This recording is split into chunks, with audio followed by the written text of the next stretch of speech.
To be honest with you, the metric that is coming in the industry is feed conversion efficiency. Everybody's talking about it, and we're starting to be able to measure it a lot more efficiently, which is super exciting because that's where the money's made. If I can take 5 farms and they're all feeding like exactly the same diet, there'll be a range of feed conversion efficiency, and it could be as much as 30% difference.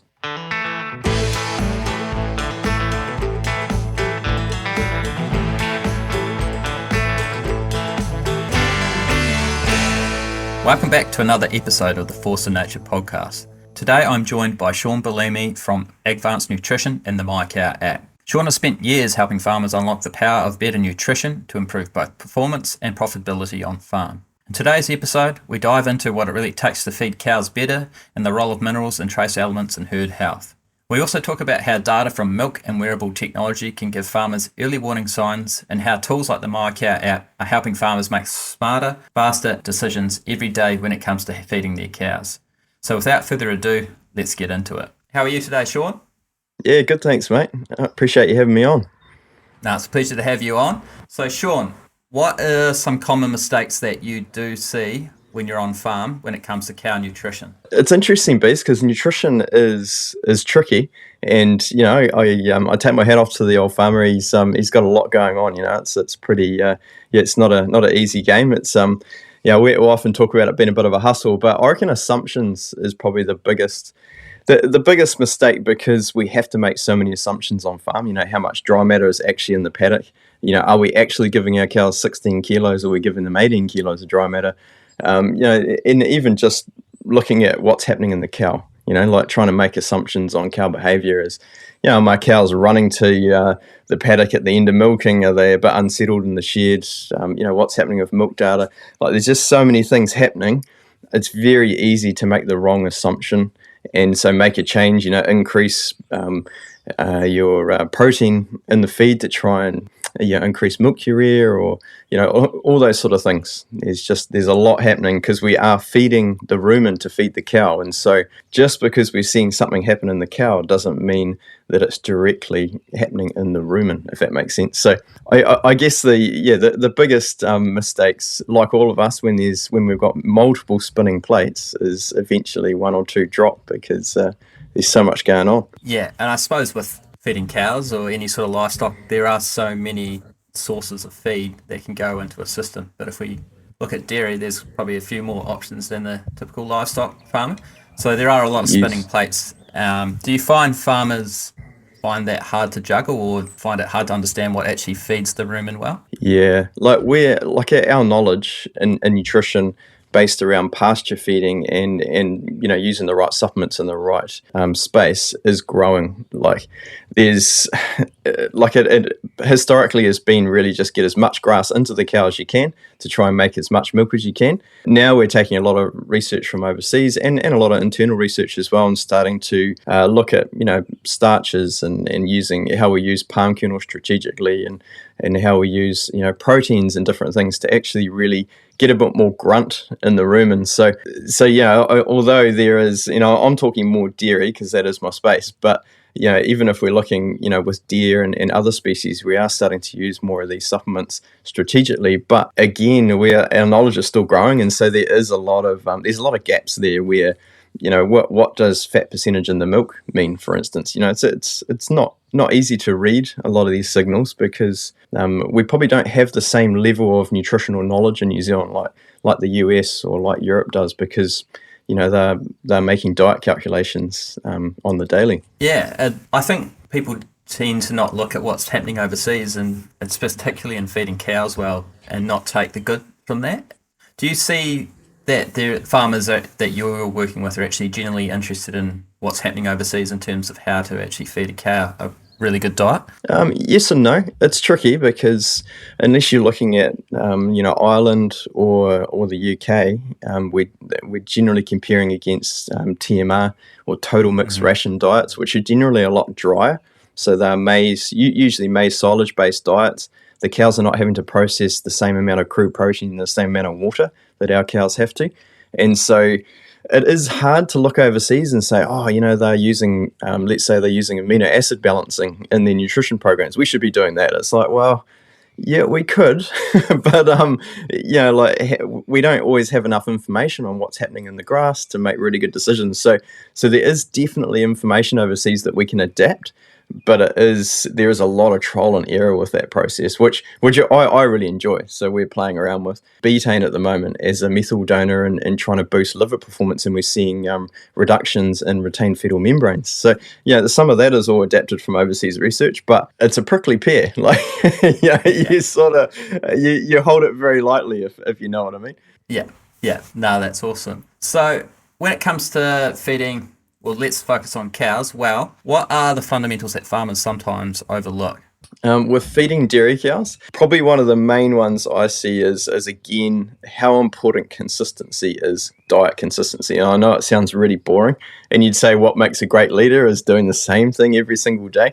Well, I often say to farmers, because we're feeding the rumen to feed the cow, the rumen doesn't have a little door in it, so the microbes can't look out the door and be like, oh, it's a wet day today, so maybe we've got lower dry matter, so maybe we will change our microbial population to handle less dry matter, less fiber, and more water, or higher crude protein.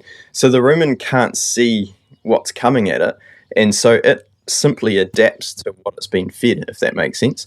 And so let's say it takes 8 to 10 days to adapt the rumen to a certain feed. So you have the right amount of microbes to digest the fiber or the energy from fiber. You have the right amount of microbes to release the crude protein based on the diet that you're feeding them. If you go and change that over a series of days, then the rumen has to readapt again. So what I often see is farmers will be a little bit ho-hum with their pasture allocations. So they might be like, oh, yep, no, we give them 3 posts and that's 16 kilos of dry matter, so many square meters a cow. Well, if they've got 3 or 4 people moving the brake and they're a bit ho-hum about how well they do it, one day they might get 16 kilos of dry matter, the next day they might get 14 kilos of dry matter, the next day they'll get 18 kilos of dry matter.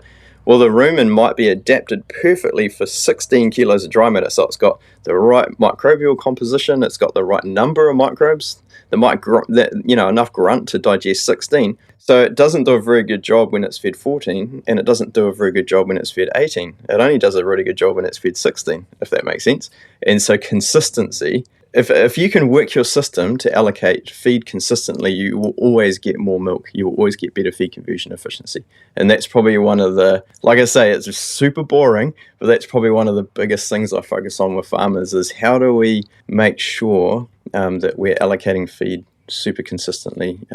And appetite is one of the biggest telltale signs. So if you're seeing appetite go up and down on the cows, sometimes they're decking the brake, sometimes they're not. Sometimes they're eating all the silage, sometimes they're leaving it behind. Sometimes they're eating really well in the shed, sometimes they're not. That's usually because your feed allocation has been a little bit out of whack, if that makes sense. Yeah, that's very interesting. So how long does it take for a rumen then to adjust if you are having those up and down inconsistencies? I guess if you're doing it all the time, you're going from 14 to 18 to 16, then it's harder for it to gain that consistency. But if you were to change from, say, 16 to 18 consistently, how long does the rumen take to be able to get up to speed on that? Yeah, great question. If you're not changing the feed type, so you're still, let's say you're pasture, grass silage, and maybe a kilo or 2 in the shed, and you literally just increase your grass allocation, the rumen will adapt to that within 12 to 24 hours. So it will adapt very, very quickly. And the problem is if you, so what happens is the better you feed the rumen, the more the microbes reproduce. And as long as you still have the same type of microbe required, they can just reproduce, and you just have a greater number of microbes in the rumen, which then ultimately become microbial protein, which help drive milk production by supplying amino acids. So if you can consistently lift that feed over a 12 to 24 hour period, you'll notice the milk lift. So that's why if we increase feed allocation, you won't see a milk lift until probably the next pickup based on what you fed the cow. But yeah, the rumen does adapt pretty quickly. It just doesn't like going up and down, if that makes sense. So if it's got itself set up for 18, you really want to maintain 18 or be increasing. If you go back to 16, then there's a whole lot of microbes in there that are basically going to die off because they're going to be underfed. And then you're going back the other way. Yeah, consistency is key. And to be honest with you, the metric that is coming in the industry is feed conversion efficiency. Everybody's talking about it, and we're starting to be able to measure it a lot more efficiently, which is super exciting because that's where the money's made. Yeah. If I can take 5 farms and they're all feeding like exactly the same diet, there'll be a range of feed conversion efficiency, and it could be as much as 30% difference. So you'll have farm number one feeding 20 kilos of dry matter, but only doing 2.2, 2.3 solids. And then farm number two might only be feeding 19 to 21 kilos of dry matter, but doing 2.6 solids. So, if you do the numbers on that, the difference in feed conversion efficiency is quite big. Yeah, absolutely. And I think even just within herds to understand, like just in an individual herd, what cows are actually really good at converting feed is something that will be quite powerful for farmers making decisions around epigenetics for their long-term herd as well. Absolutely. That's a huge topic and an exciting one. Like, there's some great work being done at Cornell and Illinois on epigenetics. And I'm really looking forward to digging more into that. So for those who aren't familiar with who you are, Shaun, do you want to give us a bit of a quick overview of who you are and a bit of your background? So my name's Shaun Balemi. I'm a dairy nutritionist. I've been working with dairy farmers for about 25 years now. So in and around nutrition. So our family business is AgVance Nutrition. So obviously I've been a part of that business for a long time. And so we specialise in mineral nutrition in AgVance, but I've actually straddled both most of my career. So I've been an independent ruminant nutritionist alongside of working with AgVance on contract.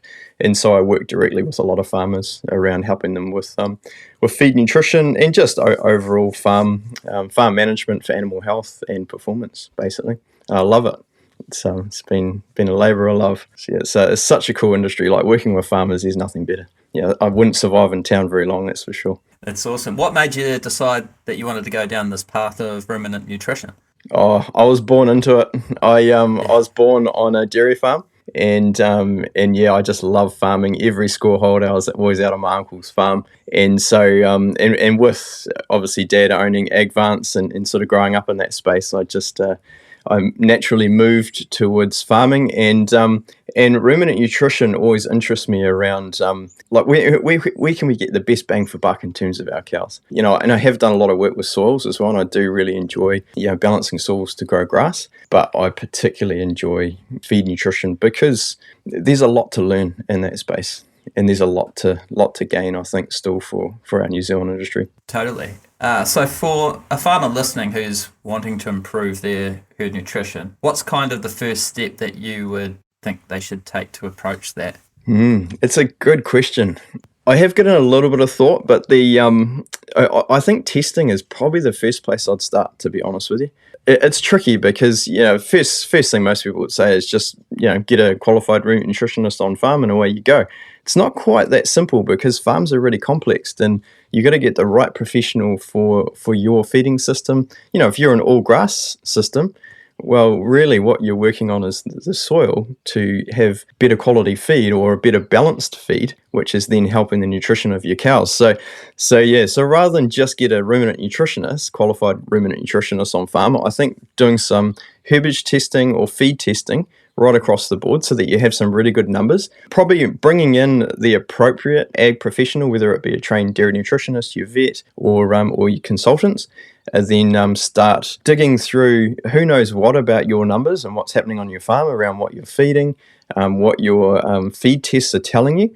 And then from there, I'd start looking on the internet overseas, listening to lots of podcasts and starting to skill yourself up. There is some quite good online courses. I'd love to say there's a magical book. Probably not, unfortunately, not for New Zealand, other than like Colin Holmes and Ian Brooks did a really good. So getting milk from pasture. It really doesn't, it tackles a bit of an overview of nutrition, but I think there's a lot deeper we can go into nutrition than just what's in that book. But that would be a good starting point, definitely. But a lot of farmers would look through that and probably have a pretty good handle on at least half of it. So yeah, I'd definitely start with the feed testing, bringing the right people in, digging through the data and seeing what you can pull out. Now we've got collars and all sorts of things on cows. Got lots of data coming in from everywhere. Well, that is the thing. We've got so much data. So how do you as a farmer not feel overwhelmed when you're trying to start improving in this space? It's a challenge. Yeah. I see it all the time. A lot of farmers are like, mate, I think I just need to turn the alerts off for a while because it's actually starting to get me down. And, fair call, like, I get that. When you're doing 12 to 14-hour days, then last thing you need to know is that you've got 70 health alerts and you just don't have time to do anything about it, So, yeah, there is a lot going on in that space. I would... probably the best success I've had with cow wearable data, or just any data on farmers using it as a rev gauge or a fuel gauge in your car. Like, am I in the green range or I'm in the red range? Am I heading in the right direction or am I heading in the wrong direction? Rather than as an emergency tool of, I need to fix this, I need to sort this out, I need to do this. Rather, okay, well, are my cows in a really good window or are they outside of their most efficient window? And what are the small tweaks I can make to help move them in the right direction? And data is quite powerful if we can process it and display it the right way. And that's where I've seen the big gains. Better in calf rates, better milk production per cow, just more efficiency, less cost for feed because less wastage, less wasted grass, everything else. Yeah, it all sounds like pretty good stuff that we're looking for as a farmer. I think we should also mention that you also have a very good podcast that I've been listening to and have been learning a lot. I've been listening to your latest one this morning. So I suggest everyone checks that out if they just want a bit more of an overview while they're out and about on the farm. Pretty easy to consume as well. Cool. Yeah, well, give me some feedback because I love feedback, anything where I can fine-tune things to make it more useful. Absolutely. No, it's jam-packed full of information, and for me, I've been learning heaps. So we've mentioned a couple of times about the role that soil plays into animal nutrition. Have you seen that over your quite extensive career that people are starting to become more aware of that as a role, or ruminant nutrition starting to look to that as a supporting role to what they're doing? Absolutely.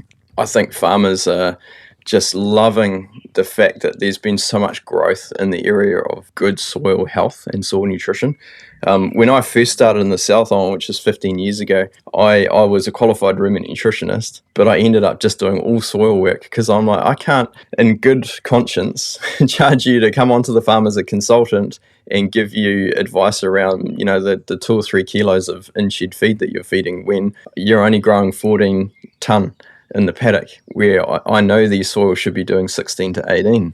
And so I just said, look, let's look at the soils, let's balance those up, because I had a degree in soil science as well. My dad was a very, very good soil scientist. So I said, look, let's work together on this and help sort this out first, and then we can start looking at the finer tuning of nutrition. But I've seen a massive amount of growth in that space.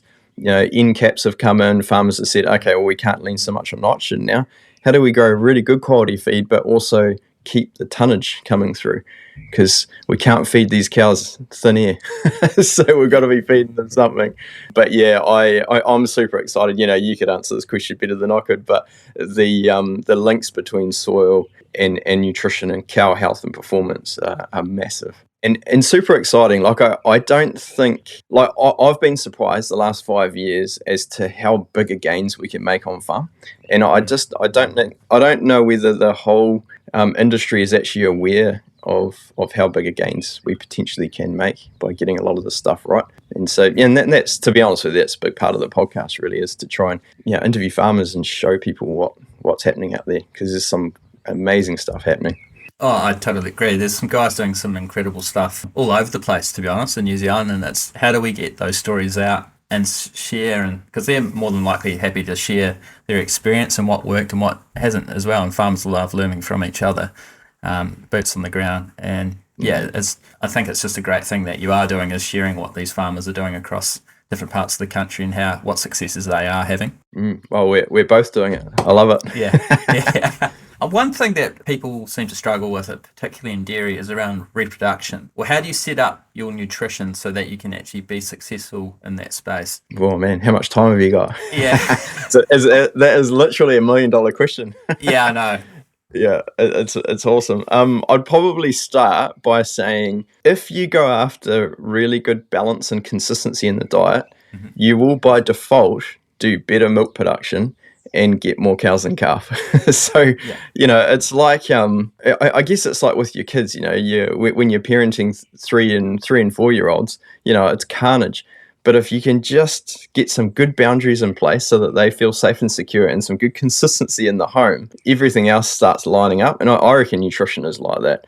If you work on your dry period nutrition, so you set your cows up so that body condition is consistent, they're in the right range, and then you set your transition right with some really good advice, the cows calve down and they recover quickly. And you're very intentional about how you feed your cows in early lactation. Like if you nail those three things really well, you've just got a lot of wiggle room in the system for crap weather, things to go wrong, staff to miss something because they're tired or whatever. The cows are still got plenty of fat in the system, so they can ride through that, and then you'll get cows cycling earlier or less days to first cycle.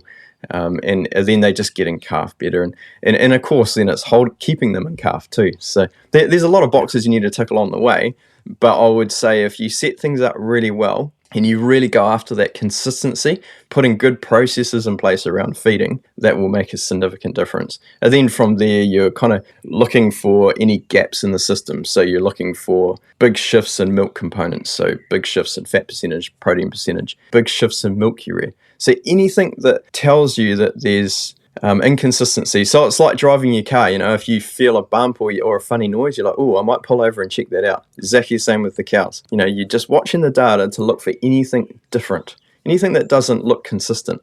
So even if you're looking at a graph, if you're seeing any dips or spikes, those are the sort of things you want to check out, or talk to your professionals about and say, look, what do you think here? Because a $1,000 or $2,000 spent on getting a nutritionist in at a specific time is usually very, very it's money well spent versus just having a monthly meeting, if you know what I mean. Because with your monthly meetings, you might be 2 or 3 weeks too late. Yeah, so I'm a big believer in looking at the data today to make a decision tomorrow, not looking at the data over the last 30 days and trying to make a decision going forward. I've had endless amount of frustration in that space. Yeah.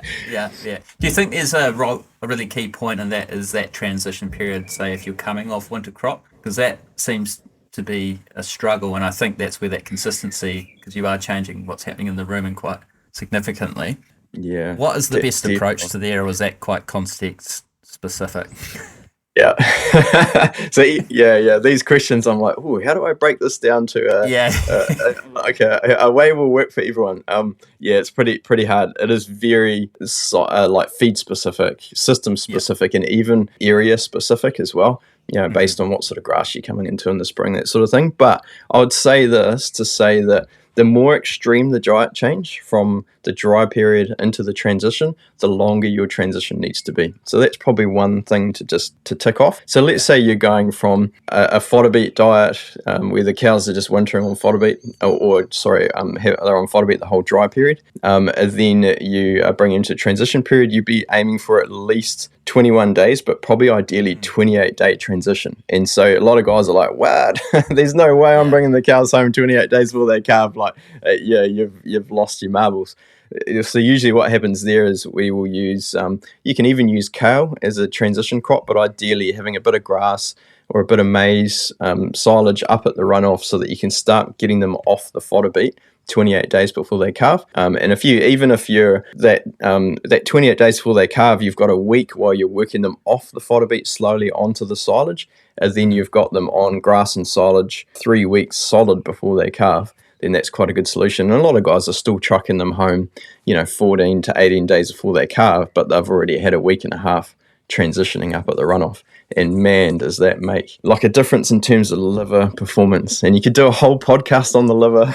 Liver is like my one true love in terms of nutrition. If you can get everything right and get that liver really humming, the cow just performs like an absolute superstar. It's like you would train yourself for a marathon, is how you're transitioning the cow coming off a winter crop. Basically, you're getting her ready to perform at her absolute best, and they are pro athletes. They're doing crazy amount of milk production. It's pretty incredible. Yeah, I was actually finding out about the liver a lot this morning on the one I was listening to at the gym, and it's incredible, just like all the small tweaks that you can make within that and what that does to the system. Is there a way for farmers to, I guess, visually observe those changes? What would be a good inclination for them to start observing when they are coming home, say, from that transition period, that maybe the liver is firing well or not firing well? And like to be honest with you, there isn't probably so much physically, unfortunately, because the cows are not under pressure. They shouldn't, like if you're seeing physical weight loss in the cows, or you're seeing them standing off the feed, not wanting to eat, like those sort of things, they're like really major issues. Like they're real red flags. What I love to do is I love to get bloods done. And so we do spectrum bloods probably twice through that calving period. And when I say spectrum bloods, we'd be looking at, a handful, 4 or 5 cows that are at least 2 weeks out from calving, another 4 or 5 cows that are really close to calving, and then another 4 or 5 that are in the colostrums, another 4 or 5 that are in the milkers. If we're bleeding those cows for calcium, magnesium, phosphorus, and then we're also looking at BHBA and NEFA levels. Sorry if I'm going really quickly. But if we look at all those factors, that gives us a really good picture. So one of the biggest issues with the liver that's not happy is it will start firing up too quickly. So the cow starts losing weight before she calves, and then she just doesn't want to eat. And so if farmers say to me, oh yeah, no, I always know that cow's going to calve because she stands off the maize a day or two before she calves, I'm like, yeah, that's not super ideal. It's not what we want. And so things like ad-lib fiber, just buying hay and having pasture hay available. I've got farmers that are like, mate, you wouldn't believe the difference in the cows just putting ad-lib hay out versus straw, where they're really filling that rumen up and getting that rumen, those rumen muscles working hard and starting to get her match fit, if that makes sense. Sorry if I'm getting off topic. It's a huge topic.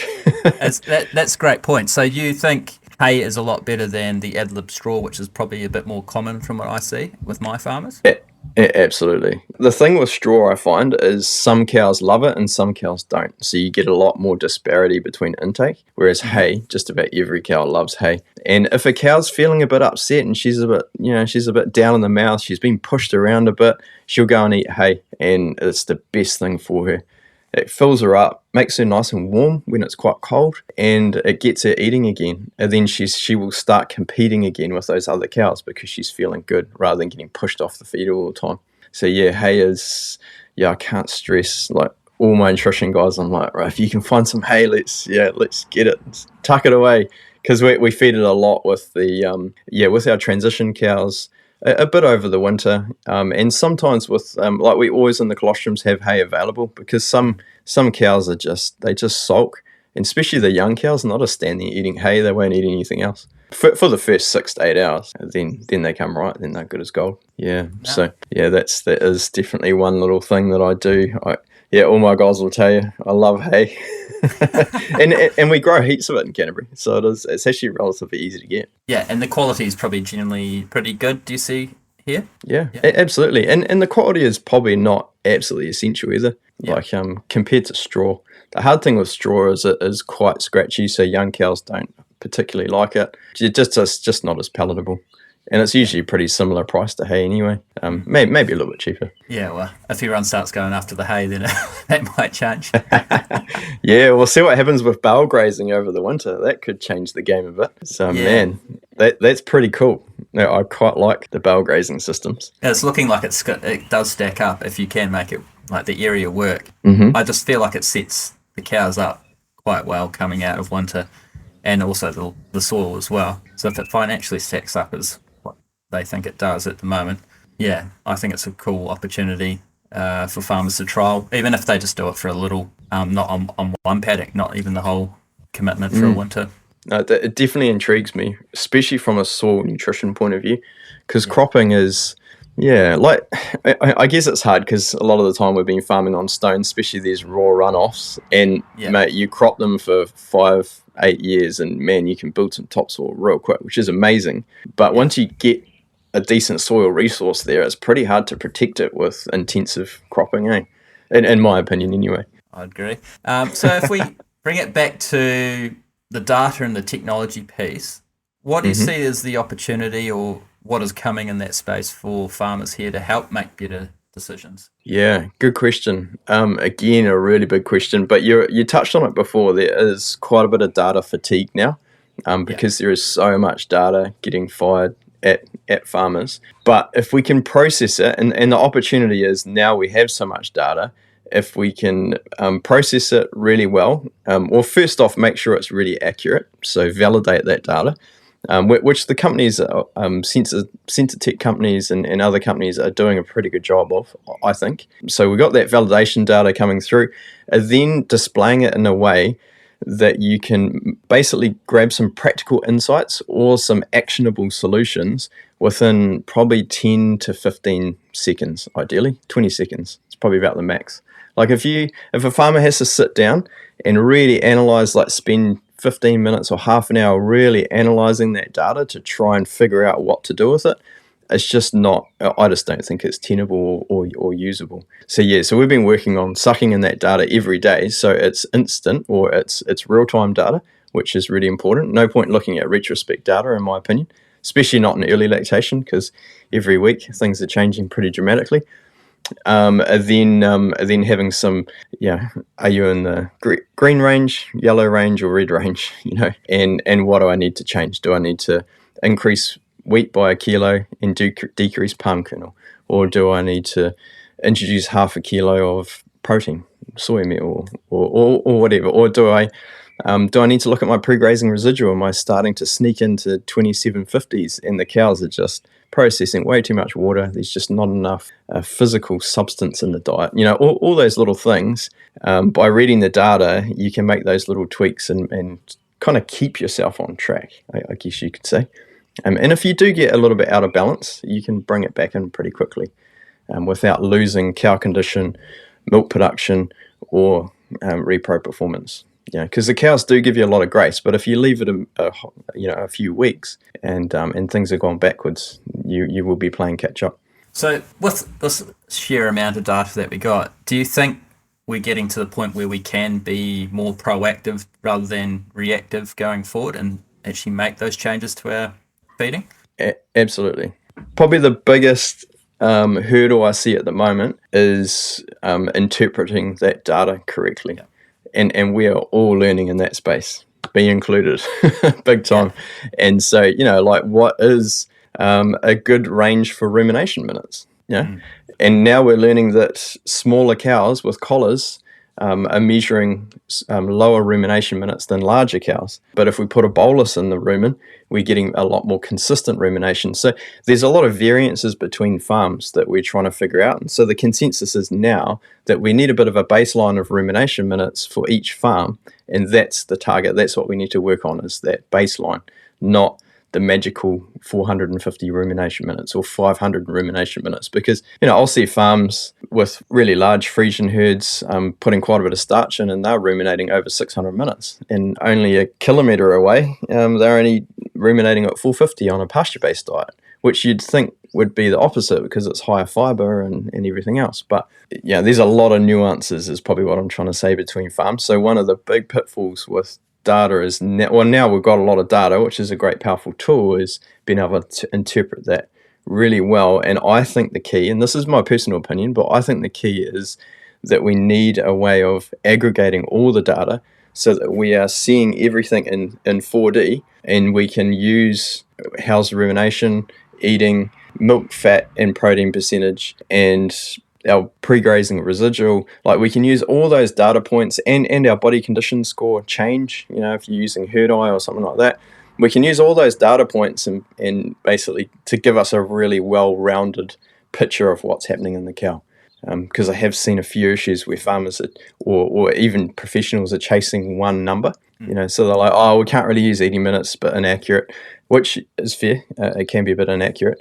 And so they just want 550 rumination. So they're just going after that. But appetite with eating is huge, and it's very important to get enough energy density to get the cow to perform, and so on and so forth. So, I could go down the rabbit hole on this one, sorry. Nah, it's really good to. And I think having all that data in one place, like you say, like that one interface where it's pulling it all together, it's just really key for a farmer. So if they can open up their phone in the morning or their laptop and see all that data quickly, and then they'll be able to make a decision off the back of that. But I still think there's a part of that interpretation where you need that human connection or that soundboard to go, this is what I'm thinking. I think like it's great to have all this data, but we still need the person as well. Yeah. So 100% agree. But I think if the farmer can troubleshoot a bit of it, I've tried this, I've been doing this, it kind of upskilling them at the same time. We're seeing it a lot with AI now. Like I can use AI, put a whole lot of data into it, and AI will give me, it'll probably get me 60 to 70% of the way in the right direction.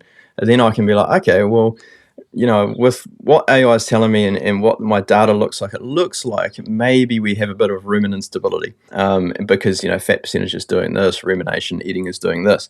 So then the idea is we really want good industry connection. So we want the ability for the farmer to be able to connect with a trained ruminant nutritionist so that can say, cool, yep, you're bang on the money. These are the best 3 tools in your area to actually as a solution, sorry. So, it might be putting extra pasture hay in or a bit of fiber, or it might be using a slow release rumen buffer or whatever else it might be. So yeah, I 100% agree. I think that human connection is really critical, but I think the cool thing with the data is, there's 2 sides of it. You've got the side that the rural professionals are spending 80% of their time trying to process data before they're even getting to a solution, which is really painful and why I've gone down the road that I have. And then you have the rural professionals grabbing onto that data and actually saying, now we have such an amazing amount of data, we can make some really, really good decisions. So where AI is going, automation and that, I think in the next 5 years, it's going to be actually pretty cool to see what we can do on farm with all that. Like I'd love to see automated feeding systems with milk meters where I know cow 544 is giving me this feed conversion efficiency, but her protein to fat ratio is a little bit out of balance. So AI can actually give her a tiny bit more starch and a little bit less palm kernel, whatever it might be. So yeah, there's amazing places we can go with all this. Yeah, and like they mentioned the reduction in wastage you would have there and the improvement in performance at an individual cow level. It'd be truly incredible. Amazing how much less greenhouse gases we would emit. I think that's the elephant in the room is like if we actually feed our livestock correctly, they reduce their methane output by quite a significant amount. And also when it comes to dairy cows, the urine, like the amount of nitrate in that urine as well, can be reduced through proper feeding. And these are conversations that we should be having as an industry, I think, as a solution. Is like, let's feed the cow right first, which has massive performance benefits, but also environmental outcomes as well. 100%. Like I plead with people, I'm like, please, we need to work with the cow and work with nature, not against it. It's a powerful force. Like if you strong arm the rumen, it will kick your backside every time. Because you just don't mess with nature. Like it knows what it's doing. But yeah, like you say, cutting down that wastage. Had an amazing sit down with Dairy NZ the other day. Those guys are right onto it with what's happening with milk urea and how that relates to what's coming through in urine. It was absolutely fascinating. So there's some great work happening. And so yeah, I'm really excited about, because at the end of the day, if we're chasing after less nitrogen loss, less greenhouse gases, all we're doing is improving performance and improving the strength of our farming businesses. You can't. Everybody wins. Yeah, that's the thing. Is everything actually comes out with a better result from doing this approach. And 100%. I feel like we're hopefully on the precipice of that becoming more of a general knowledge in the way the industry is heading. So that's good.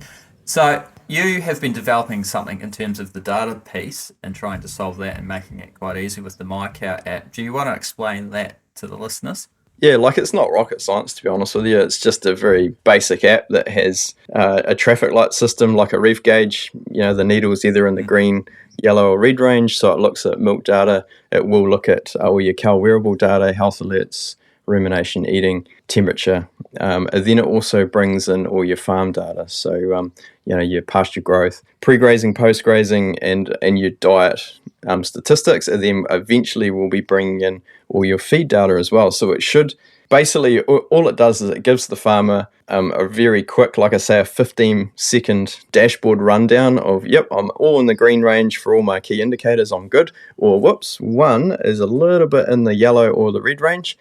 And then we'll be using AI to process that data along with ruminant nutrition connections within the app. And so a farmer can either have his farm connected to a nutritionist that's watching his data, and then they can put comments in the app. So I see that your fat percentage has just crept outside of the ideal range. It's just it's a little bit low. So let's look at I know you're going into 28. I see you going into 2,800 covers. Let's try and sneak that out to 2,950. Put a little bit of silage in for a few days.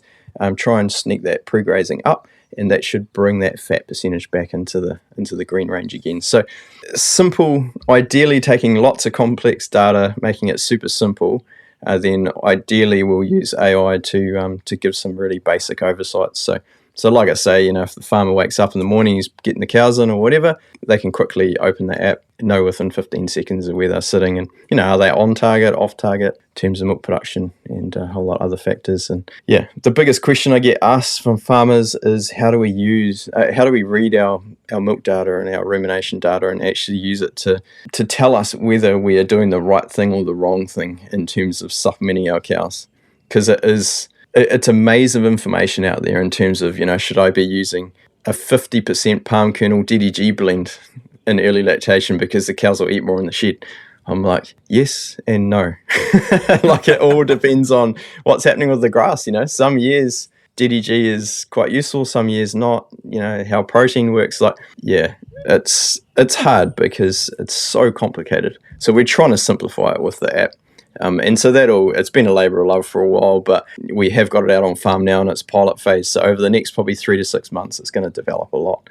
So hopefully, there's a few industries that are, a few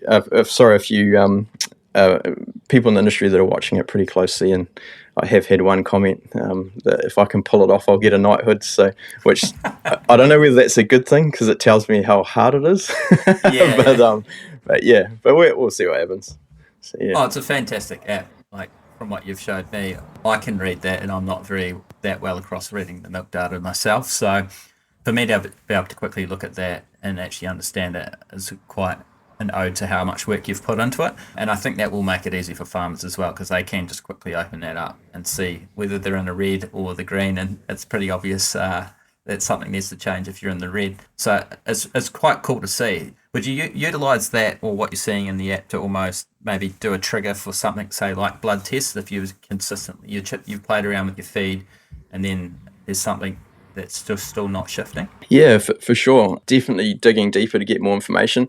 Probably the first thing I'd say there is one of the main reasons I built the app is I wanted something that a vet or a fresh grad that's really interested in nutrition or a farm consultant can actually use alongside the farmer as well. And so we have been quite intentional around integrating consultants with the farmers within the app, so you can sort of have a look at all your different farms and what's going on. And the idea behind that is so that you can give better advice. It's very quick to process a whole lot of data, so you're not spending lots of time processing data. And then also it very quickly leads you to look at other areas. So like you say, if you're let's say you go out into the paddock and you're like, the cows look like they've dropped a little bit of weight. So you have a look at the milk data. Oh yeah, fat percentages are quite high and the protein percentage is actually a bit on the low side. So that indicates that maybe we are losing a bit of condition. So let's just grab some bloods and have a look at the BHBAs and NEFAs and just confirm whether we are actually losing a bit much condition in these cows, or get the vets in to do a body condition score over the whole herd. Just see where we're sitting. So, as like you say, if you can have a look at where you are in the ranges, or if you're in the green, yellow, or red range, then have a look at some other factors like your bloods, herbage testing. If you're if the cows are not quite firing, and let's say your protein percentage is a little bit high, and your fat percentage is quite high, and your milk production per cow is just a bit on the low side, you might go and actually take a herbage test and just have a look at how much crude protein's in the grass versus how much nitrogen percentage is in the grass, and then look at dry matter percentage and start working the numbers backwards from there. But again, that farmer with consultant connection, whether it be nutritionist, vet, or general farm consultant, is really important. So are you looking for more farmers, I guess, to help trial the app? Probably not at this stage, unfortunately. Probably not for the next 20 to 30 days. Then we will be looking for more. So yeah, actually by the time this comes out, we probably will be. So our goal is to have 50 farms working on it, using the app by the end of the year. And so by the end of this month, we'll have somewhere between 15 to 20 using the app. So it's at the moment it's all free, but it will be based on we want to keep it as cheap as possible, so it'll be a subscription-based setup. But I just want to get as much data flowing through the app as I can at the moment to validate everything that we're seeing, and also help to basically just give better insights to farmers, and most importantly, keep tweaking it so it actually works, because how different people communicate so differently, and so we need to create something that is readable for everybody, and also is easy to communicate with the rest of your team, whether it be your contract milkers or the rest of the staff on farm, so everyone's in the same communication piece, and then also people off farm, so your vets and other rural professionals. So to answer your question, yes, we will be cranking it up to about 50 farms by the end of the year. So if people are listening and they want to make contact, by all means, it'd be great to hear from you. So I wrap up my podcast with a couple of quick fire questions. The first one is, what's the one thing that you'd like to change about the agricultural industry? Yeah, which can be a prickly question, but I like it. For someone who likes to be a glass half full type person, it's a good one. But no, that's cool. I like industry collaboration. I think is the future. It's so important that the businesses within the ag sector sort of don't try and dominate the market. We actually just focus on what we do, because everyone does something amazing in their space. So if we can all collaborate really well, we can build a house in 12 weeks, versus 20 weeks if poor old builder has to hang jib and do everything. So industry collaboration is definitely one of the things that I would love to see change, and it is changing already anyway, which is great to see. And also making sure that we are going after measurable outcomes on farm, so evidence-based changes or evidence-based products and solutions, not just the best thing that I think is going to change the world. It's got to be grounded in really good science, really good evidence of what's happening on farm. Not everything has to have a $200,000 research project attached to it, but we need some good metrics and some good data that supports how the return that the farmer will get from his investment or their investment is really, really important for the industry. Yeah, absolutely. And I think a lot of farmers make their decisions on that. Is there a return on investment here? And that's generally really key to whether they invest their money into it, because it is their livelihood at the end of the day. Yeah, I still see a lot of trust-based decisions. So farmers are like, if you tell me it's good, we'll just go for it, which I love. I think that's really cool that we still have that in an industry, but I would love to see more metrics and evidence as well as good trust. Yeah. So what is a force of nature to you? Yeah, very cool. For me, a force of nature is the young, passionate, enthusiastic, and willing to learn people coming into the industry. So those young people that are just real pumped up and want to change the world, they are the innovators. They're the ones that really really bring some great thoughts to the table, and they question things too, which I think is really powerful. And us slightly older folks that have been in the industry for a while, we need to humor them, not shut them down, and be like, yeah, actually, that's interesting. That these are the things you need to think about, when you're questioning that, but go after it. Some of the best farmers out there are people that grew up in the city, have no concept of farming, and they question everything and research everything, and they end up by doing a pretty amazing job. So I just think those young people coming into the industry, they're the force of nature. Yeah, I absolutely agree. So if anyone's who's listening along to this, what is the best way to get in touch with you, Shaun? Yeah, sure. So they can jump on the AgVance website. Should be on there under the team page somewhere, or they can jump on the mycow.nz website as well. So MyCow is the name of my business and the name of the app that we're developing as well. So if anyone's like, oh, that sounds interesting, jump onto the mycow.nz website, and there's a little video of me doing some somewhat ad hoc presentation on MyCow and how it all works. So jump in there, have a bit of a look, and feel free to give me a call, flip me an email if you want to know a bit more. Cool. Well, those links will be in the description below, so if you want to click into that, you'll be able to get straight to Shaun. But thank you very much for your time today, Shaun. I really enjoyed this chat. Learned quite a bit, which is always great. But yeah, thanks for your time. Me too. Thank you. Appreciate it. Catch you later.